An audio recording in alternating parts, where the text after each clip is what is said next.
West Coast Cookbook and Speakeasy with Chef Justice Putnam.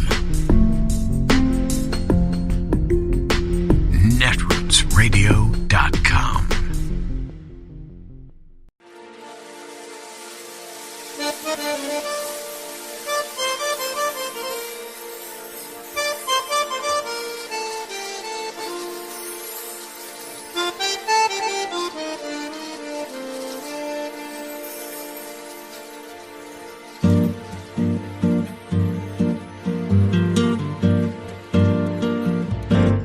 Je voudrais du soleil vert, des dentelles et des théières, des photos de bord de mer, dans mon jardin d'hiver.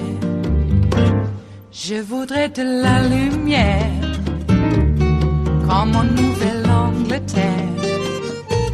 Je veux changer d'atmosphère, dans mon jardin d'hiver. Ma fleur sous la pluie de novembre, tes mains qui courent, je n'en peux plus de t'attendre. Les années passent, il est loin, là je tombe. Nul ne peut nous entendre. Je voudrais du Fred Astaire, revoir un latte. Last night, Democratic Senator Joe Manchin of West Virginia circulated this memo presenting a compromise proposal on federal voting rights legislation that his party has been trying so desperately to pass. It was an encouraging move because earlier this month he announced that he would not support the sweeping voting rights bill known as the For the People Act as it currently stands. Democrats, including voting rights activist Stacey Abrams, endorsed Senator Manchin's compromise, signaling the party might be willing to get behind it.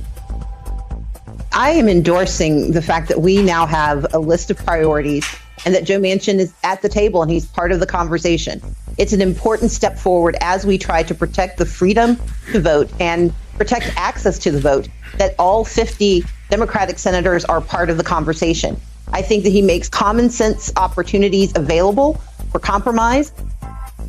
But Mitch McConnell, of course, swiftly rejected the compromise on behalf of Senate Republicans today, writing, quote, "The plan endorsed by Stacey Abrams is no compromise." And Republican Senator Roy Blunt of Missouri, who Manchin recently called a, quote, good friend, also publicly shut down the proposal. I actually think when Stacey Abrams immediately endorsed Senator Manchin's proposal, it became the Stacey Abrams substitute, not the Joe Manchin substitute. So the questions remain. Can Democrats come together to pass any meaningful voting rights legislation? Judith Brown-Dianis is the executive editor at the Advancement Project National Office, a racial justice and civil rights organization, and Megar Hatcher-Mays is the director of democracy policy at the progressive advocacy group Indivisible. Judith, what are the specifics of the Manchin compromise, and what is left out that may cause a rift with progressives? So, hi, Zerlina first, but the Manchin compromise has some things in it, like making Election Day a federal holiday, no partisan gerrymandering, and move it over to kind of computer-generated maps. But it also has some things in it. It does have voter ID in it, but it seems like it's a more flexible voter ID than we have opposed in the past, which has been very restrictive. But it has some problems. One of those problems is that it significantly weakens the Department of Justice and their when they go after states that have discriminated, and then it allows local officials to do purging in a much more aggressive way, and so it's a problem. I think a lot of people saw it as a start, including Stacey Abrams, but at the end of the day, it doesn't matter. The GOP has shown you who they are. They are saying, we don't want a compromise. We don't want your bill, because the thing we have to remember is that they are the party of states' rights. And so they don't want the federal government in the business of making sure that voters are protected against state voter suppression laws. It's important context. And Megan, That was pretty fast. The whiplash going from Stacey Abrams endorsing Manchin's compromise to Mitch McConnell and Roy Blunt coming out and being like, yeah, just kidding. Senate Minority Leader Mitch McConnell said he believed all 50 Republicans would oppose Senator Manchin's slimmed-down elections compromise. Do Democrats keep falling for the okie doke? Do you think that Democrats are making the mistake of trying to capitulate to Republicans over and over, and then nothing materializes? Right, yeah. They at least want to be able to check it off the list, that they talked to some Republicans and they gave it a good faith effort to try to get some Republican support, but they never do. They never get that Republican support that they try so hard to get. This is a really bad approach, not just because it's folly to try to convince Republicans to let people participate in democracy. It's a huge time waster as well. And time is one of the most powerful tools the Republicans have right now in this trifecta. Wasting time is one of the best things they can do to block Joe Biden's agenda from being enacted into law. And it's really critically important that Democrats stop falling for it, because we really don't have much time. We're running up on some really significant deadlines here. Census data is going to be released in August. States are going to start drawing congressional maps. Some of these maps are going to need to be finalized by February of 2022, and then the midterms are just around the corner after that. So again, I get the impulse to at least try to demonstrate that you've given it a shot. But we're reaching the point where it's just driving the car into the same wall over and over again, and we really just don't have time for that. Judah, do you think Democrats understand the sense of urgency of activists like Megan at Indivisible and others who have been on the ground trying to push their senators, no matter what state they're in, to do something about voting rights? Do they get that sense of urgency that is so clear on the ground? Well, Democrats may not understand the urgency that we feel in the voting rights movement, but they will feel it in the fall of 2022. And they might feel it in a really bad way. Because, as Megan said, we have redistricting coming up. Don't forget, we have a Supreme Court case that's coming down in the next couple of weeks that could actually kill the rest of the Voting Rights Act that exists. And so when we move into 2022 and those fall elections, or more barriers to be in place is going to be a problem. So, we have litigation, advancement projects involved in cases in Georgia and Florida. We are part of Black Voters Matter bus ride that's coming to DC. And we're doing all that we can. But now it's time for the Democrats to step up. It's time for Senator Manchin to understand that the House is on fire and you've got to stop playing with people that don't want to play with you. Yeah, I feel like you probably don't want to play with people who don't want to play with you. It's an early lesson you learn in life, and you just sort of move on to people who like you, right? Why keep trying if people don't like you?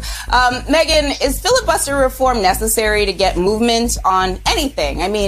I'm doing the math. You still need 60 votes, and I don't know. I don't see 10 Republicans. How do you get to 10? I don't see one Republican for the Manchin Compromise or S1 as it currently stands. We absolutely need to get rid of the filibuster. And I think one thing I'd say, actually, to your previous question about whether or not Democrats are feeling the urgency, I agree they will, but I do think they are right now. I think, the For the People Act in its current form is incredibly popular. Like an End Citizens United poll showed 79% of the people in West Virginia support this bill. We wouldn't be here today if it wasn't for activists in West Virginia who were regularly in contact with Joe Manchin, even after he had put out that op-ed saying he was not going to vote for the People Act earlier this month. That shows that organizing works. We've moved this far just in 2 weeks because activists in West Virginia, especially Black activists and activists of color, the NAACP down there, did a lot of work to really impress upon Joe Manchin the significance of the For the People Act.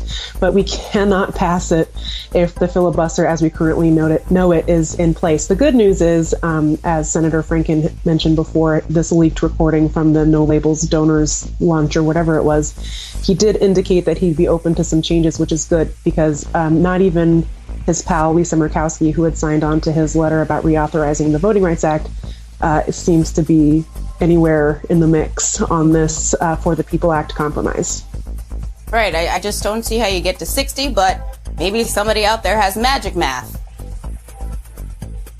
It is Friday, the 18th of June of 2021, and you are in West Coast Cookbook and Speakeasy. I am your chef de cuisine, Justice Putnam.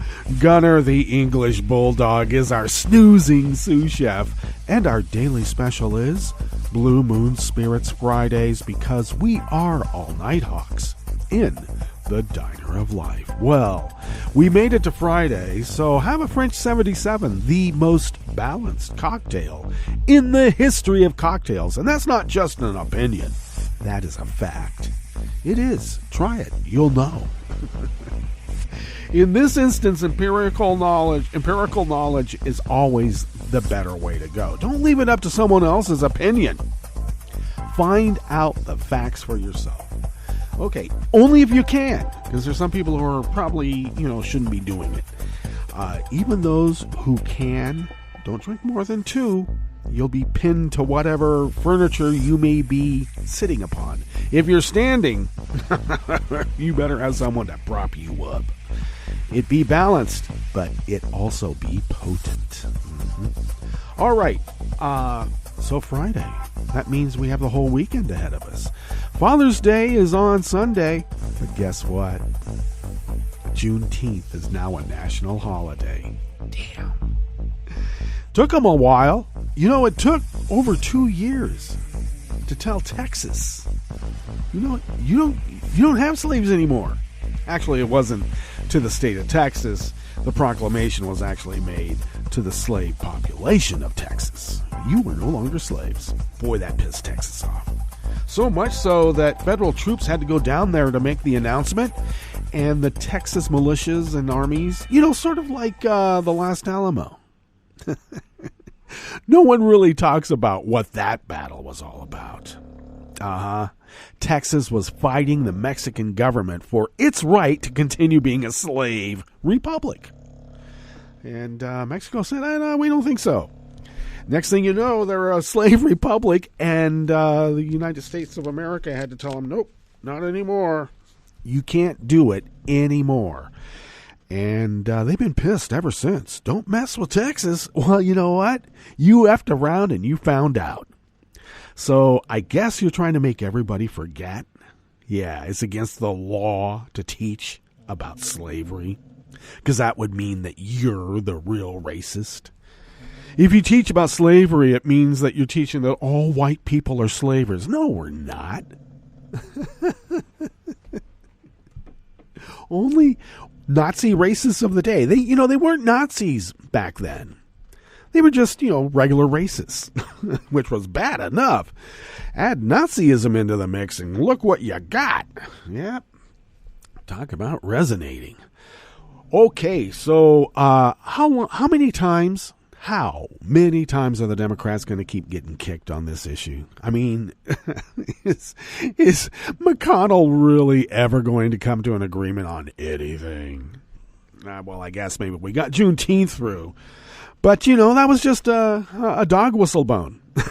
Indeed, because, as I like to say, the GOP squashed the Manchin Compromise into 1,000 pieces of Stacey Abrams dog whistles. Weet, weet, tweet, tweet. Yeah, boy, that's a dog whistle bone to the base, huh? Stacey Abrams, she's like the angry black welfare queen. She's going to tell us that we have to vote for the Democrat. Okay, so what's your solution? Keep everybody from voting. That way you won't have to worry about the bad votes, okay? That's how you'll win. I love how they've turned it around. The whole issue of gaslighting. That the Voting Rights Act somehow is to entrench Democratic power and rule. Wait a second. 40 years of stacking the courts with Federalist Society judges. That's not the Democratic Party. At least that much of mucking up state houses all over the country with ALEC template legislation. Oh, you don't need to know anything about governance. Here, fill in the blanks. Next thing you know, you got these same idiots messing up the census so they can gerrymander all of America. So even if they lose an election, meaning more people vote against them, they still retain power. Everything they say that they accuse us, we have to embrace the fact that they're talking about themselves. So it explains a lot, all of this like child abduction stuff. Every time I open up a paper, it's like another Trump official's being convicted for abducting kids. What's up with that? Jesus. So if they say that, they're just doing all this, or we are doing all this to keep ourselves in power, when have we ever had power? A minority of Republicans in Oregon can stop the whole legislative process by simply saying, no, we don't want comity. Handshakes? No. You'll get a slap across the face, and you won't do anything about it because you're the good guys. And they keep putting their iron boot, smashing the good guy in the face. And we keep coming back for more. Hey, thank you, sir. Can I have some more? What's up with that? Well, it's about time we just recognized it for what it is. It's a Nazi takeover of America. Do we stand for it? Well, they're hoping we will, just because we're fatigued from hearing about it all the time. We had a fire hose of... What's the new meme now that they have attributed to Joe? Crises. A crises after crises after crises. We have a crisis at the border. We have a crisis in the economy. We have a crisis in the climate. Crises, crises, crises. We had a fire hose of crises with Donald Trump. From the small, the minuscule, the petty, all the way up to, the grandiose on an international scale. Fire hose of it. It came so fast and furious, no pun intended, that it overwhelmed people. So that when they went out in front of the White House and violated the Hatch Act every single day, people just shrugged and threw up their arms and said, yeah, but it's only just the Hatch Act. And now I'm hearing, don't look back. No, that's the rhetoric from people who have been overwhelmed and they just don't want to deal anymore. Those people who are overwhelmed and don't want to deal anymore will still have it bite them in the ass eventually. You gotta take care of the problem before it gets bigger. It's already big enough. I could give all sorts of metaphors like, putting off going to the doctor or the dentist, and the next thing you know, you're 6 feet under if you do that. So don't. Let's not. There's a Nazi takeover of America, and look what happened in Nazi Germany. It wasn't just the 4 years that we fought there. That had been going on for a few decades. Okay, well, what's on the rest of the menu here in the Bistro Cafe of West Coast Cookbook and Speakeasy on this fine Blue Moon Spirits Fridays? A GOP lawmaker used campaign funds to fight ethics allegations he misused campaign funds. Well, if you don't think you've done anything wrong, just keep doing it. The EPA administrator has reinstated a science advisory board he dismantled earlier this year because he had to dismantle it because there were no scientists on the board. He had to get some scientists on. And the GOP promised it will keep fighting to end health care for millions after a third SCOTUS loss. When they tell us that it is a Nazi takeover of America, we believe them. We must. After the break, we move to the chef's table, where Aboriginal groups rejected a bill to protect their cultural heritage at a Western Australian mining state. And Scotch whiskey makers welcome the suspension of costly U.S. tariffs. All that and more on West Coast Cookbook and Speakeasy. Bon appetit.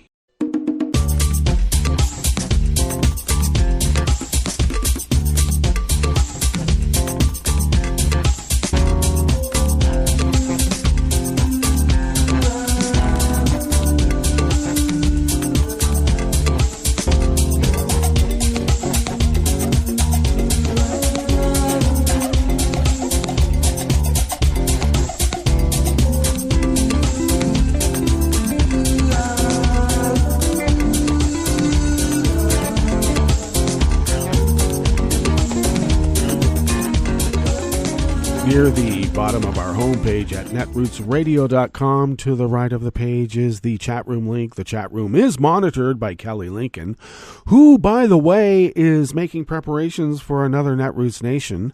We have still not gotten a final word if there's going to be a radio or media row at Netroots Nation, but it matters not, because Kelly Lincoln will be there. We'll get interviews and analysis and reportage on the fly. Thank you, Kelly.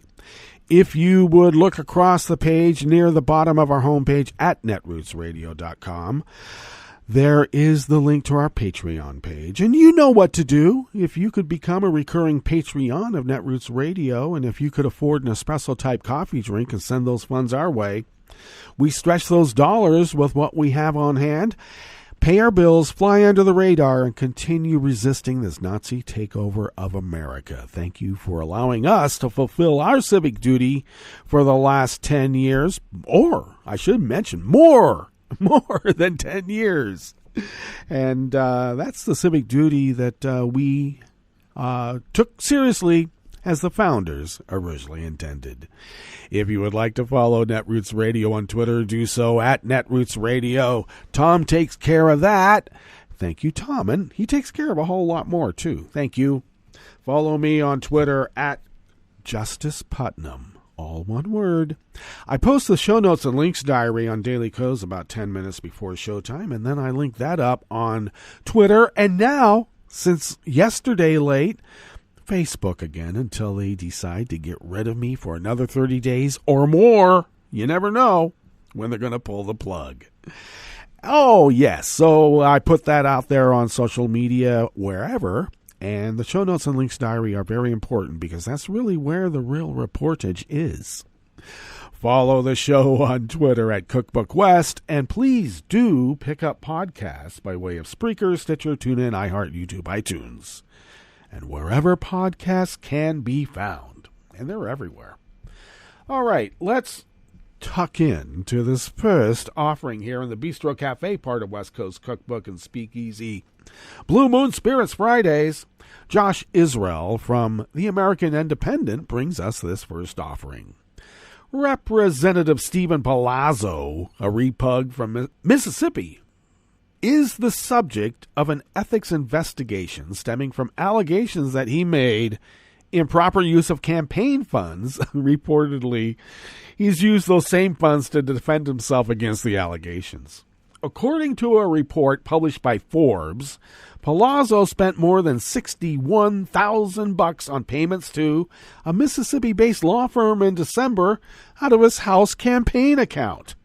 A spokesperson for Palazzo did not immediately respond to an inquiry for this story, but a campaign representative confirmed to the Clarion Ledger in Jackson that those funds were to pay for the congressman's legal defense in the case. Last August, the Independent Office of Congressional Ethics unanimously voted to recommend that the House Committee on Ethics probe allegations that Palazzo misused campaign funds and his official House office allowance. The board said in a report that it found substantial reason to believe that Palazzo converted funds to personal use to pay expenses that were not legitimate and verifiable campaign expenditures attributable to bona fide campaign or political purposes.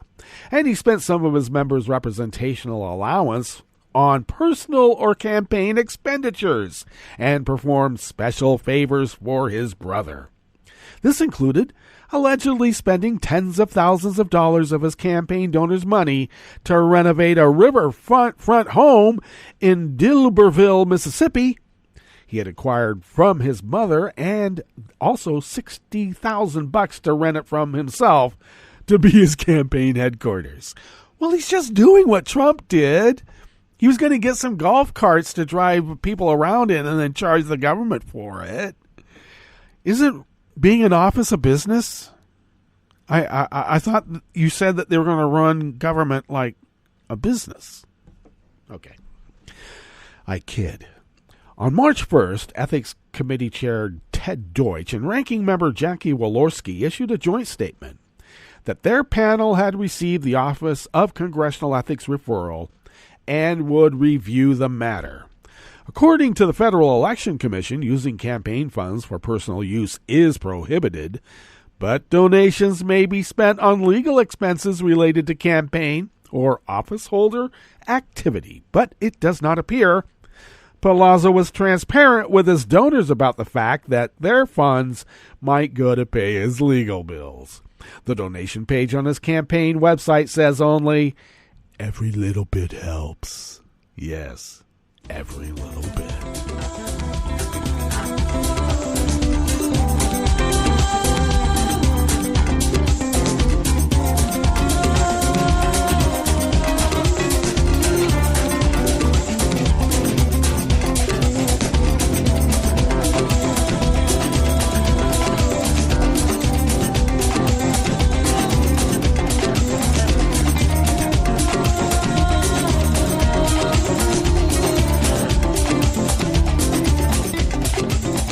Matthew Daly of the Associated Press brings us this next offering here in the Bistro Cafe of West Coast Cookbook and Speakeasy.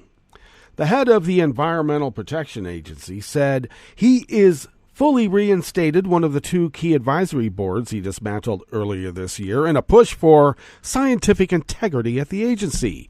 The new 7-member Clean Air Scientific Advisory Committee features 4 scientists who have served on the panel previously, including 2 who were on the board when it was dismantled in March. The 5 women and 2 men on the panel include 3 people of color, making it the most diverse panel since the committee was established more than 40 years ago. From the beginning of my tenure, I have committed to ensuring that science is restored as the backbone of everything EPA does to protect people and the environment from pollution, EPA Administrator Michael Regan said in a statement. The new advisory panel will provide credible, independent expertise to EPA's reviews of air quality standards that is grounded in scientific evidence, he said. Wow. Is that something new, or is that something that we used to do before? What happened for 4 years? I'm forgetting. Reagan has said that advisors appointed under the Trump... it was the Trump administration, that's right. Were overly friendly to business, adding that his March 31st reset of the Clean Air Panel and the Science Advisory Board would return EPA to its practice of relying on advice from a balanced group of experts. Regan's overhaul removed more than 45 members of the 2 advisory boards, including some whose terms do not expire this year. The panels provide scientific expertise and recommendations for air quality standards and other policies intended to protect public health and the environment. Except, in the Trump administration, they didn't care about protecting people. They wanted their cronies on those boards so they could make money. The new chair of the Clean Air Committee is Leanne Shepard, a professor in environmental and occupational health sciences and biostatistics at the University of Washington. Shepard, who has expertise in epidemiology, biostatistics, and exposure assessment, served on the committee from 2015 to 2018. Other members include James Boylan, an air protection official with the Georgia Department of Natural Resources. Boylan served on the panel under Trump and was on the committee when it was dismantled, along with Dr. Mark Frampton, a physician and professor emeritus in medicine at the University of Rochester Medical Center. Judith Chow, a professor in atmospheric sciences at the Nevada-based Desert Research Institute, served on the panel from 2015 to 2018. Also serving on the committee is Michelle Bell, environmental health professor at Yale University. Christine Fuller, associate professor of environmental health at Georgia State, and Alexandra Ponet Gonzalez, associate professor of geography and the environment at the University of North Texas. Members of the much larger advisory board have not been selected, Both panels pay stipends to members for their services. Republican Representative James Comer of Kentucky and Ralph Norman of South Carolina have criticized the EPA chief for what they say was an unwarranted purge based on politics and science. Oh, really? Don't gaslight us.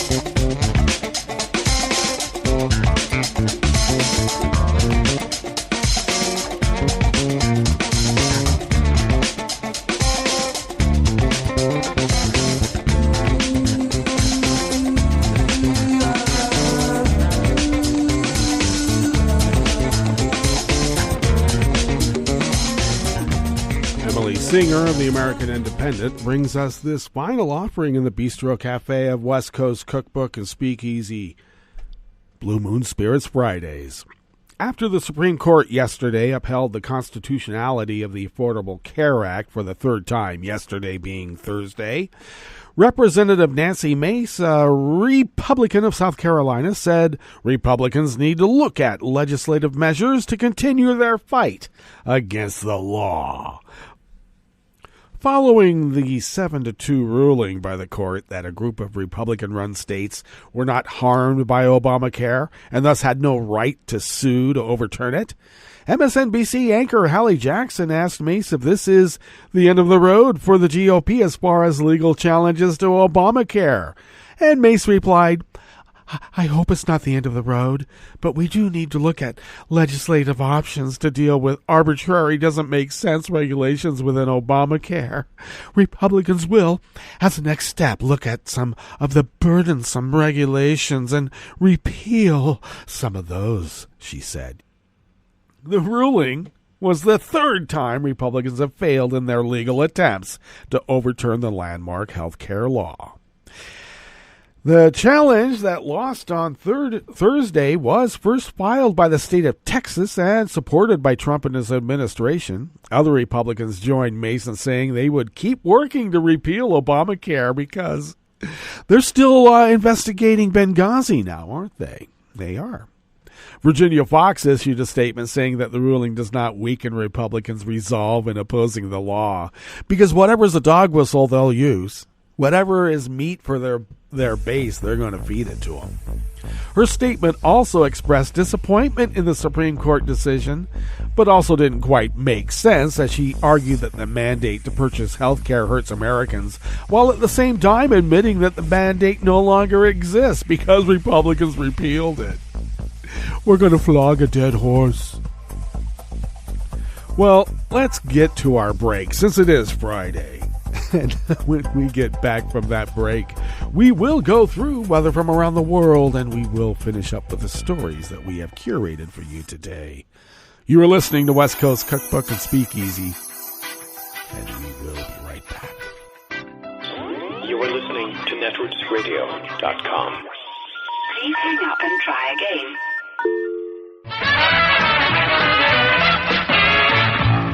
From a point at sea to the circles of your mind, a new force is at work for planetary transformation. New radio for a new Earth.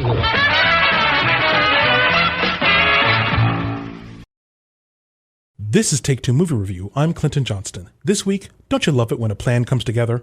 For better or for worse, I prefer to put things in boxes. I like identifying trends and tropes, and I'm kooky for categories, so I am embarrassed to learn of a genre that has been right under my nose, of which I was previously unaware, the raunchy teen quest comedy. In the raunchy teen quest comedy, teen guys search for something, A cool party, alcohol, sex with women, one last night together, an object they've quote-unquote borrowed, which they've now lost, even White Castle hamburgers, although those guys weren't teens.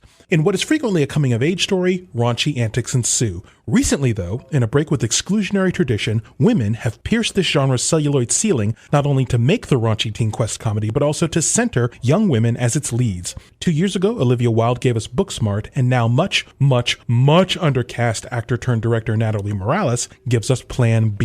In Plan B, Kuhu Verma plays Sunny. She's 17 in a modest South Dakota town and should be studying for the PSATs, but her overprotective single mother is away for business, thus it's time for Sunny to break her good girl ways and have a party and have sex. When day breaks, Sunny finds she has mishandled her barrier method contraception. Thus, with ride-or-die best friend Lupe, played by Victoria Morales, begins a desperate quest for the morning after pill, which Sunny and Lupe find increasingly difficult to get. Raunchy antics ensue, along with heartfelt character moments, and the tonal shifts between the two were a bit abrupt for me, but they never lost me because the vibe between Verma and Morales is so strong. You just love their characters together, so much so that even though Plan B is a complete story with nothing more teased, I wonder about a sequel. And another reviewer had said the same thing. We just want to know what comes next. We want to see more stories with these characters, and we want Natalie Morales to give them to us. This has been Take Two Movie Review. I'm Clinton Johnston. Catch up with us at TakeTwoMovieReview.com and feed us back on our channel on YouTube.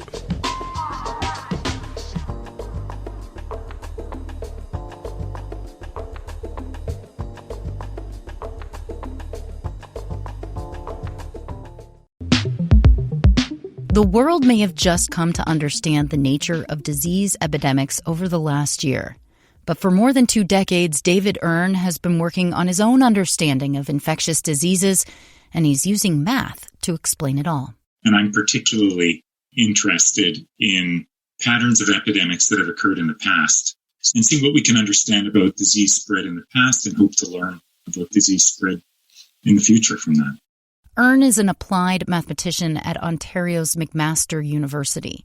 His research explores factors that contribute to how diseases spread among people, and he's become an expert in tracking down the historic documents about long-ago epidemics that still hold mathematical clues we can learn from today.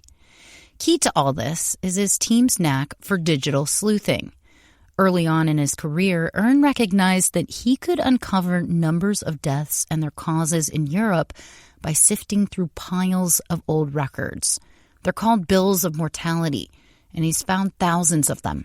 If we were to look over time at all of them, they were published weekly over hundreds of years, we'd see a pattern, and that would be potentially very enlightening. Erne started looking for one such pattern in London during the 1660s.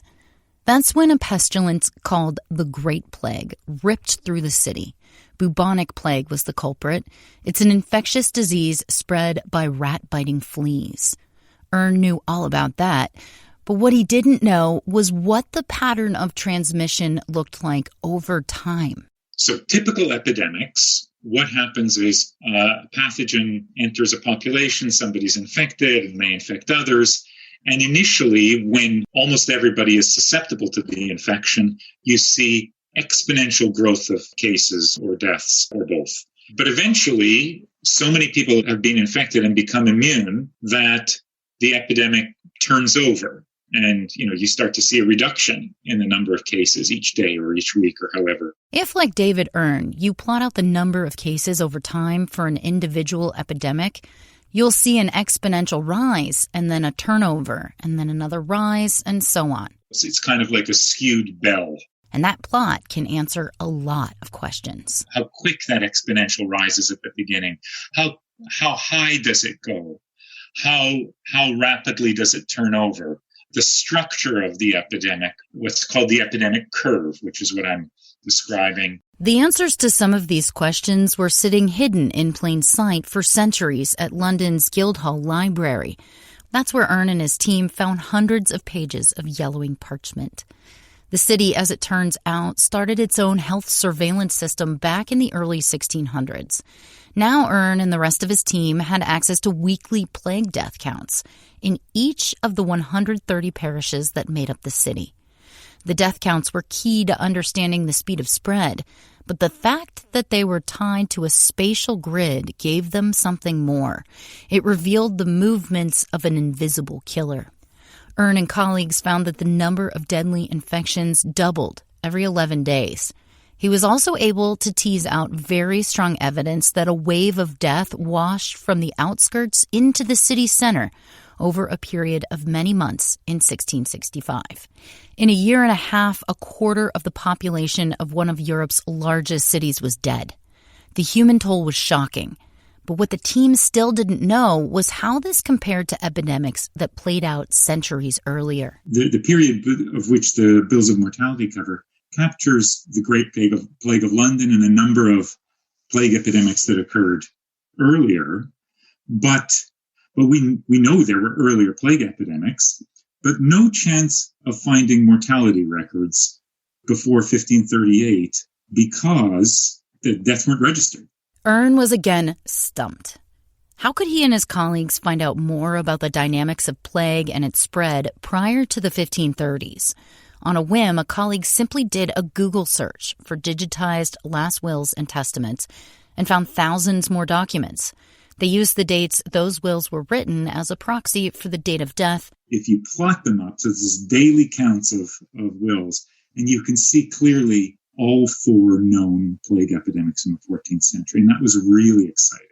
Through this new method, Ern discovered that the number of people killed by plague doubled only every 43 days during the Black Death. It was the most deadly plague epidemic in human history, and it peaked in Europe between 1347 and 1351. Even so, the disease wasn't moving through the population nearly as fast as Ern found that it was later in the 1660s. There was such a big difference in the growth rate or the doubling time for a disease that, as far as we can tell, didn't evolve in a significant way. It spread 4 times as fast in the 17th century than in the 14th century. That's not a small difference. That's a huge change, a doubling time of around 10 days rather than several weeks. The team isn't entirely sure exactly why the Great Plague in the 17th century spread 4 times faster than it did in the 1300s. The population in London increased from roughly 50,000 to 500,000 over those 3 centuries. They also suspect the weather might have played a role. The wealthy were more congregated in the center later on. And the minimum of the Little Ice Age was actually in the 1600s. And so it was cooler during the Great Plague than during the invasion of the Black Death. Colder temperatures could have meant that people spent more time indoors, in close quarters. You only have to look at the winter waves of our coronavirus epidemic to understand why that can contribute to faster spread. Regardless of the details, the work has paid other dividends. Ern and colleagues have compiled a digitized archive of all of the historic documents they were able to scrape for data, a valuable data source for others also trying to understand the ways pandemics can spread. They've also developed 2 different software tools to forecast infectious disease outbreaks and to study growth rates in real time for outbreaks like COVID-19. And we've been using it since the start of the epidemic in order to estimate growth rates and doubling times for COVID. The new software may have been developed with centuries-old data, but the real-time information it's producing now informs policymakers and officials on the front lines of the global pandemic we're all experiencing right now. For 60 Second Science, I'm Emily Schwing.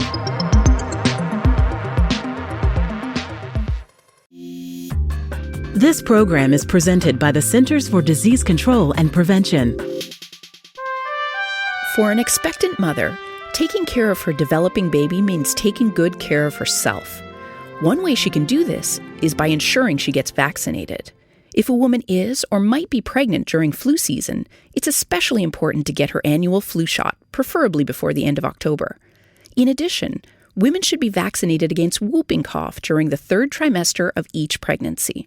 Failure to get vaccinated places both mother and baby at increased risk for serious complications of these infections, including hospitalization and even death. If you're pregnant or planning to get pregnant, ask your healthcare provider when you should get your vaccines. Thank you for joining us on A Minute of Health with CDC. For the most accurate health information, visit cdc.gov or call 1-800-CDC-INFO. I'm probably okay to have one more drink before I drive home. I'm probably okay. I open the window to stay alert. Probably okay. I just popped some gum in my mouth.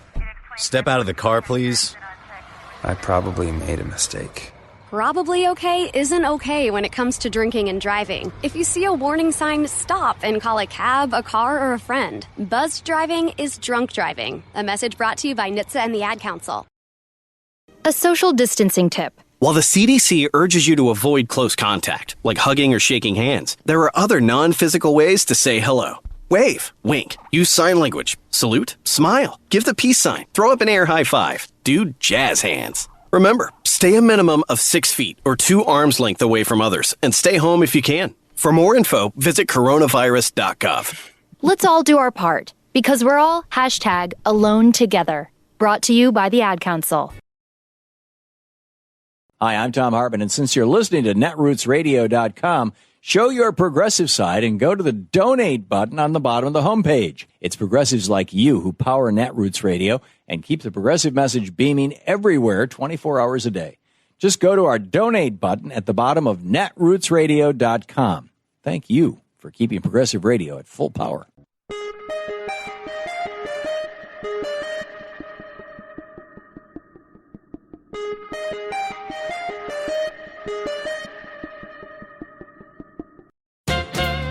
Here's a thought-provoking bumper sticker. The system is fixed. We must break it. This thought came into vivid focus recently when a news report by ProPublica revealed that a nest of preening multi-billionaires, led by the likes of Jeff Bezos, Elon Musk, and Michael Bloomberg, have been playing America's rigged tax system to dodge paying their share of upkeep for the society that so lavishly enriches them. In a leak of actual IRS data, the 25 richest Americans were exposed for using tricks and loopholes to pay barely 3% of their enormous riches to our public treasury, while ordinary working people shell out about 24% of their meager income. Check out the manipulations by Amazon Hefe Jeff Bezos, the world's richest man. Even as his riches skyrocketed by $120 billion from 2006 to 2018, he paid just 1% in taxes on that huge gain. One year in which his wealth swelled by $18 billion, he even took a $4,000 tax credit from us for the care of his children. The chief fix for these super dodgers is that they can take out loans on the escalating value of their stock, mansions, yachts, etc., without paying taxes on the cash they get. Then they spend the cash value of those assets without having to sell them. Financial voodoo for the privileged few. In response to the revelations in ProPublica's jaw-dropping report, congressional Republicans, Biden administration officials, and the IRS are all promising a thorough investigation and crackdown. Not on the sleazy billionaires, of course, but on ProPublica. This is Jim Hightower saying, yes, some top public officials exclaim that they are outraged.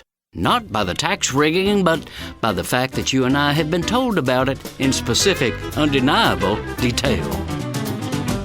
The Hightower Radio Lowdown is brought to you by the Lowdown Happy Hour, now live streaming on Facebook from the Chat and Chew Cafe. So grab a libation, pull up a virtual chair, and join our freewheeling conversations with political mavericks, musical agitators, and kick-ass grassroots groups. The Lowdown Happy Hour will connect you to good trouble activists who are building people power across America. Get the lowdown at hightowerlowdown.org. I'm Rick Smith, and this is Labor History in 2. On this day in labor history, the year was 1935. That was the day more than 1,000 locked-out dock workers battled police forces in Vancouver, British Columbia, in the Battle of Ballantine Pier. The dispute began weeks earlier when the Shipping Federation locked out dock workers at Powell River using scabs to unload and load cargo. Shipping magnates feared communist leadership had taken over the company unions they established in the 1920s. Workers at other ports in British Columbia now refused to handle Powell River cargo and were also locked out. Hot cargoing was the main issue, but dockers also demanded higher wages, union recognition, and fair dispatching. The previous year's West Coast waterfront strike had put dock workers everywhere in a fighting mood. In Vancouver, dockers ousted management lackeys from their union and voted in a radical leadership during a recent election. Shipping bosses, local politicians, and businessmen all cried Bolshevik menace. They formed a citizens' league and prepared for battle. And on this day, striking dockers marched to Ballantine Pier, where they had been denied the right to picket. They were determined to stop the scabbing and intended to confront the scabs directly. Led by World War I veteran Mickey O'Rourke, dockers were abruptly stopped at the pier entrance by Vancouver police. Immediately, they were beaten and tear-gassed by club-wielding police and despised specials. Soon, British Columbia Provincial Police and Royal Canadian Mounted Police emerged to join in on the assault. The fighting continued for 3 hours. Police horses trampled many as they tried to escape. Scores were hospitalized and arrested. The strike dragged on for months and ended in defeat. But dockers would win the war through 10 years of hard, dedicated organizing that culminated with an ILWU charter in 1945.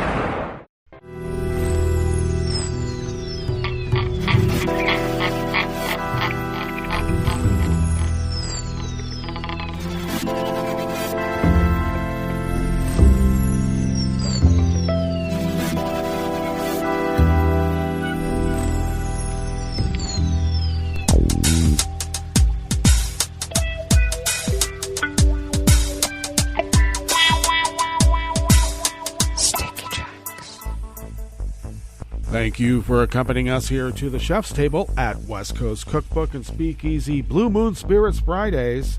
We always begin, whether from around the world, along the banks of the Rogue River, in the Rogue River Valley of Southern Oregon on the west coast of the continental United States of America, where it is currently 61 degrees Fahrenheit, expecting a high about 87 to 88, abundant sunshine, winds out of the north-northwest at 5 to 10 miles per hour, clear skies overnight with lows in the high 50s, winds out of the northwest at 5 to 10.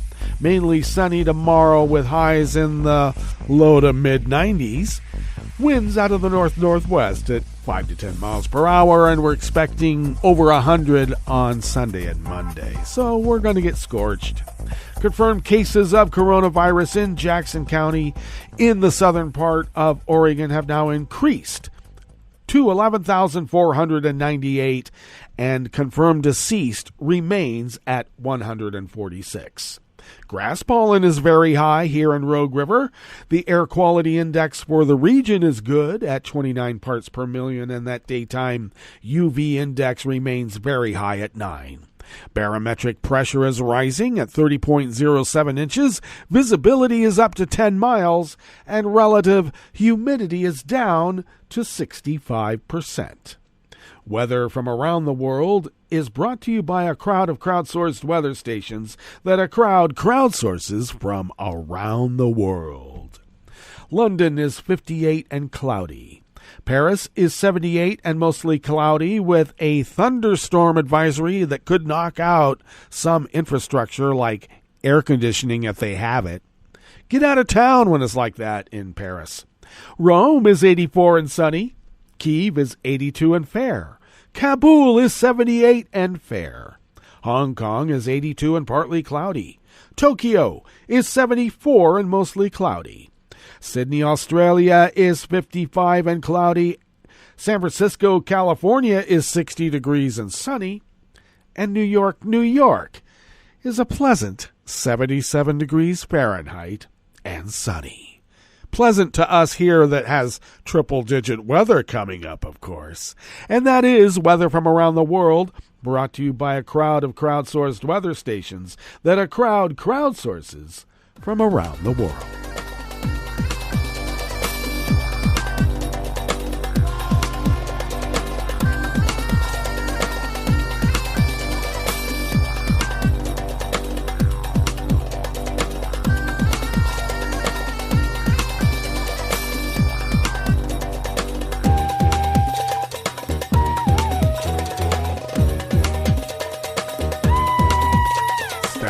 Reuters brings us this burst amuse-bouche here at the chef's table at West Coast Cookbook and Speakeasy.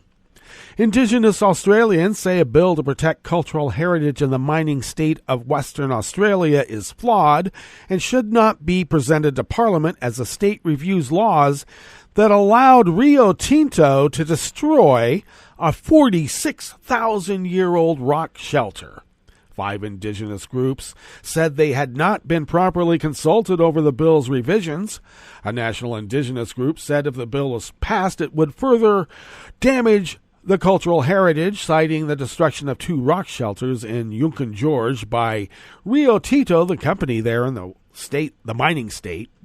If the bill continues in its current form, significant damage to Aboriginal heritage will absolutely occur, and as Yunkin Gorge has proved, damage to Aboriginal heritage represents significant financial risks to miners and investors, National Native Title Council Chairman Cato Muir said in a statement.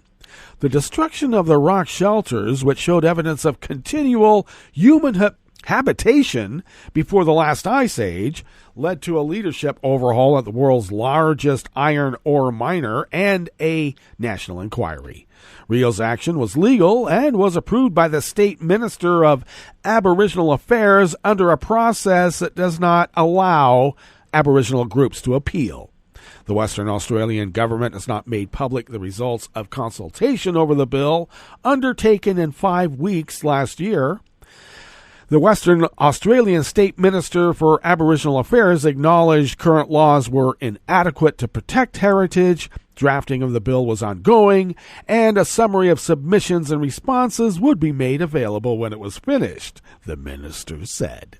Changes to the bill include allowing traditional owners to appeal decisions made by the minister where currently only proponents may lodge an appeal.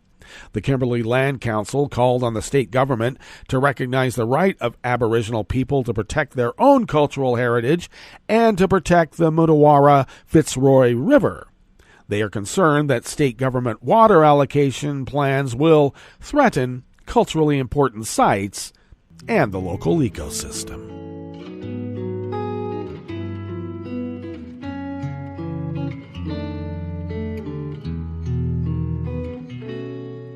Je te donne ce mon amour pour la vie entière, la promesse de me trouver à tes genoux. Aussitôt que tu m'appelles, rester toujours fidèle, c'est tout, c'est tout. Je te donne tous mes printemps, mes étés de mer, mes automnes quand les feuilles tombent partout.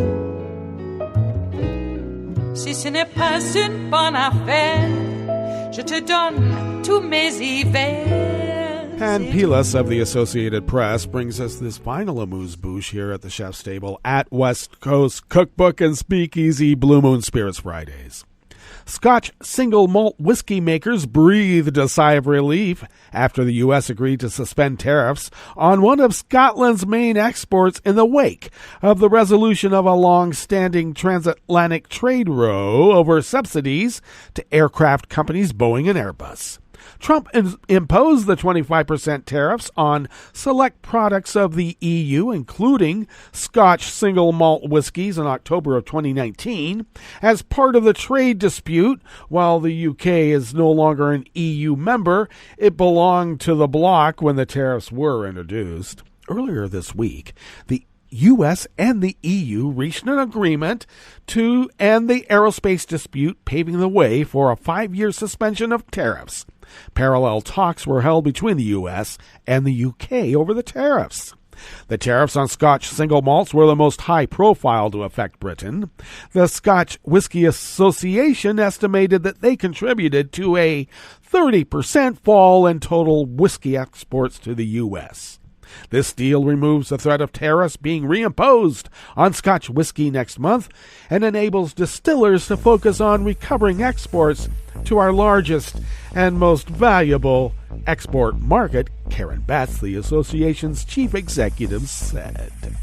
Well, that's good. Let's drink up, if you can.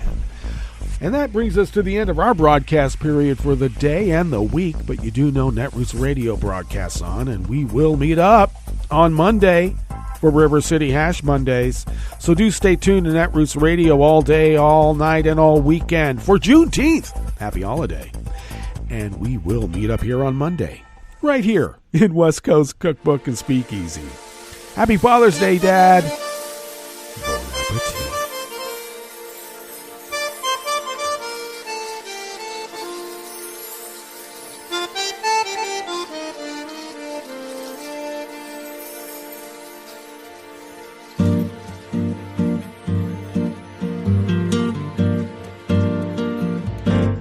Je voudrais du soleil vert, des dentelles et des théâtres, des photos de bord de mer, dans mon jardin d'hiver. Je voudrais de la lumière, comme en Nouvelle-Angleterre. Je veux changer d'atmosphère, dans mon jardin d'hiver.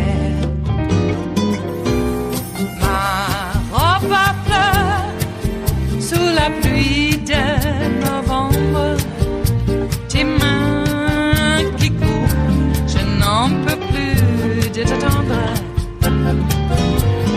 Les années passent, qu'il est loin, là je tombe. Nul ne peut nous entendre. Je voudrais du Fred Astaire, revoir un latte Goël. Je voudrais toujours te plaire, dans mon jardin d'hiver. Je veux déjeuner par terre, comme au long de golfe clair. T'embrasser les yeux ouverts, dans mon jardin d'hiver.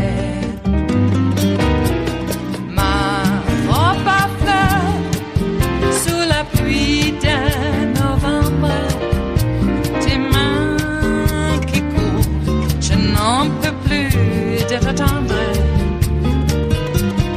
Les années passent, il est loin, là je tombe. Nul ne peut nous entendre. Ba-da-da-dum-di-da-dum. Ba-da-da-dum-di-da-dum. Ba-da-da-dum-di-da-dum. Dans mon jardin d'hiver. Ba-da-da-dum-di-da-dum. Ba-da-da-dum-di-da-dum. Ba-da-da-dum-di-da-dum. Dans mon jardin d'hiver. Dans mon jardin d'hiver. Dans mon jardin d'hiver.